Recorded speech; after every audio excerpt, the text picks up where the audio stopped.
ورحمۃ اللہ وبرکاتہ. الحمد للہ وکفى وسلام علی عباده الذین اصطفى. اما بعد فاعوذ باللہ من الشیطان الرجیم. بسم اللہ الرحمن الرحیم. یا ایھا النبی قل لازواجک وبناتک ونساء المؤمنین یدنین علیہن من جلابیبہن. بے پردہ جو نظر آئے کل چند بیویاں، بے پردہ جو نظر آئے کل چند بیویاں، اکبر زمین میں غیرت قومی سے گڑ گیا. پوچھا جو ان سے آپ کا پردہ وہ کیا ہوا، پوچھا جو ان سے آپ کا پردہ وہ کیا ہوا، کہنے لگی کہ عقل پہ مردوں کے پڑ گیا. محترم دوستو، بزرگوں اور میری پیاری ماں بہنوں، میں نے قرآن کریم کی ایک آیت کا ٹکڑا آپ حضرات کے سامنے پڑھا جس کے اندر نبی اکرم صلی اللہ علیہ وسلم کو اس بات کی ہدایت کی گئی ہے، اے نبی اپنی بیویوں اور اپنی بیٹیوں اور تمام مسلمان عورتوں کو اس بات کا حکم دیجئے کہ اپنے اوپر تھوڑی سی چادر لٹکا لے. یعنی کلام اللہ شریف کی اس آیت سے پردہ کا حکم نازل ہوا ہے. قرآن پاک کی ایک دوسری آیت کا ٹکڑا ہے وَلْيَضْرِبْنَ بِخُمُرِهِنَّ عَلَى جُيُوبِهِنَّ کہ عورتیں اپنی اوڑھنیوں کو سینوں پر ڈال لیا کریں. اس آیت سے بھی پردہ کی جانب اشارہ ہے.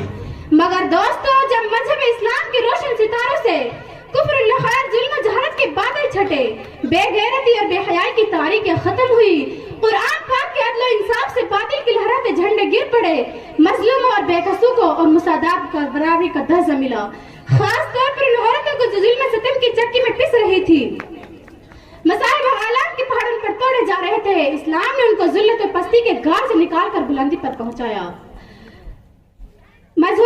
ظہور اسلام نے سے لے کر صدیوں تک مسلمان عورتوں نے پڑھائی کے گیت گائے جاتے رہے.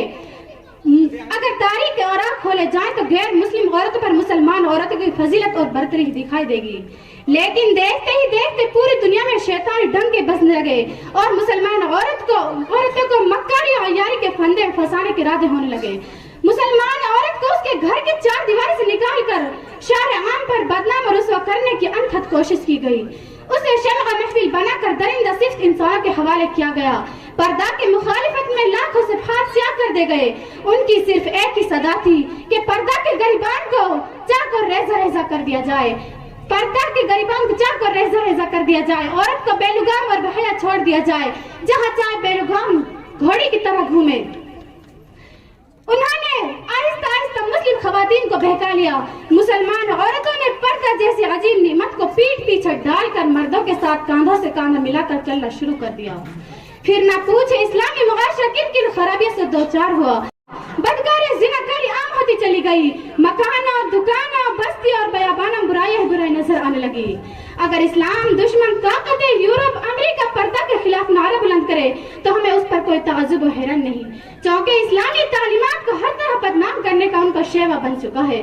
مگر افسوس، صدا افسوس، آج ہماری قوم میں اکثر لوگ جو مسلمان ہونے کا دعویٰ کرتے ہیں، محمد عربی صلی اللہ علیہ وسلم کی امتی کہلاتے ہیں، وہ بھی اسی ذہنی غلامی کا شکار ہیں. خاص طور پر انگریزی تعلیم یافتہ طبقہ ان میں زیادہ مبتلا ہے. وہ بھی پردہ کے مغالب اسلام دشمنوں کے ساتھ ہیں، انہی کے دوش چل رہے ہیں.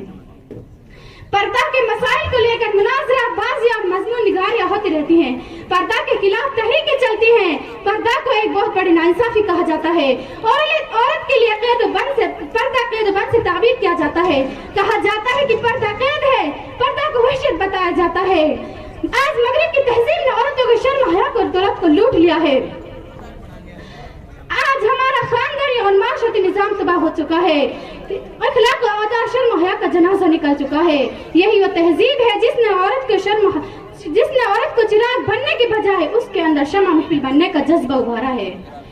رواج بے حجابی خوشنما کانٹوں کی مالا ہے، رواج بے حجابی خوشنما کانٹوں کی مالا ہے، نئی تہذیب سے ہوشیار تاریخ اجالا ہے. یہ اس یورپ اور امریکہ کی دین ہے کہ نوجوان لڑکیاں باریک سا دوپٹہ گلے میں ڈال کر اور چست اور باریک لباس پہن کر کھلا عام گھوم رہی ہیں. میں اپنی ماں اور بہنوں سے کہنا چاہتی ہوں کہ ہماری کامیابی کفار و مشرکین اور عیسائیوں کی باتوں میں نہیں، بلکہ ہماری کامیابی اور کامرانی خدا وحد اللہ شریک اور رسول اکرم صلی اللہ علیہ وسلم کے بتائے ہوئے طریقے میں ہے. ہمیں عقل کے چراغ گل کر نفس کے پیچھے بھاگنے کی اور مغرب کی بد تہذیب عورتوں کی نقل کرنے کی ضرورت نہیں. ہماری ہدایت قرآن و سنت کے بتائے ہوئے طریقے میں ہے۔ محترم دوستو، بزرگوں اور میری پیاری ماں بہنوں، حضرت اسماء رضی اللہ عنہا حضرت عائشہ رضی اللہ عنہا کی بہن ہے اور نبی اکرم صلی اللہ علیہ وسلم کی سالی ہے۔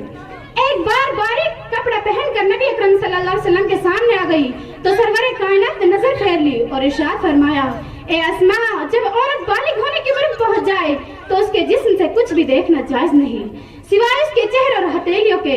اس حدیث سے اس بات کا صاف پتہ چلتا ہے کہ باریک کپڑا پہننا بھی پردہ کے خلاف ہے۔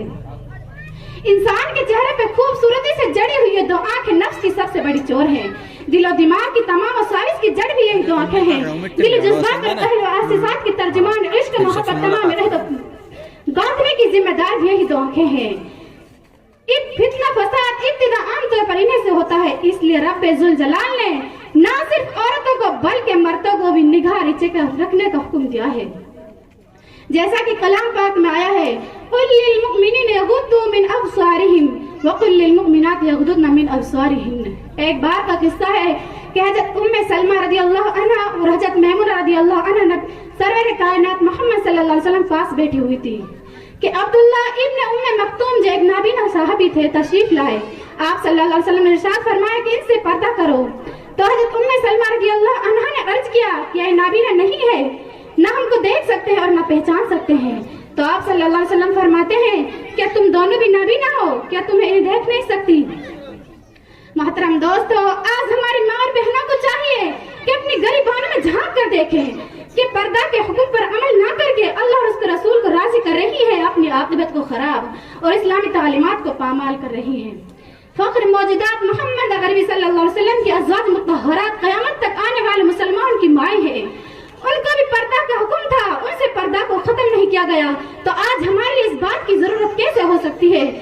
آج ہمارے لیے اس بات کی گنجائش کیسے ہو سکتی ہے کہ بے پردہ گلی کو چوم گھومتی پھرے اور بے لگام گھوڑی کی طرح جہاں چاہے جائے؟ محترم دوستو، عورتوں کی تمام ذمہ داری ہمارے سپرد ہے، ان کو بے حیا بے غیرتی کے بھنور میں پھنسنے نہ دے، غریانیت اور ننگے پن کو معاشرے سے دور رکھے، ان کو اسلامی معاشرے اور اسلامی قوانین سکھائے اور شریعت مطہرہ کے سانچے میں ڈھلنے کے طریقے بتائے۔ اگر آج ہم نے ان کو گناہوں سے برائیوں کے دلدل میں پھنسنے دیا تو کل قیامت میں ہم خدا گرفت سے بچ نہیں سکیں گے۔ اللہ تعالیٰ سے دعا کیجئے کہ ہمیں اسلامی احکام اور اسلامی تعلیمات پر چلنے کی توفیق عطا فرمائے اور ہمارے معاشرہ کو اسلامی معاشرہ بنا دے۔ انہی چند باتوں پر میں اپنی تقریر ختم کرتی ہوں۔ وما علینا الا البلاغ۔ السلام علیکم ورحمۃ اللہ وبرکاتہ۔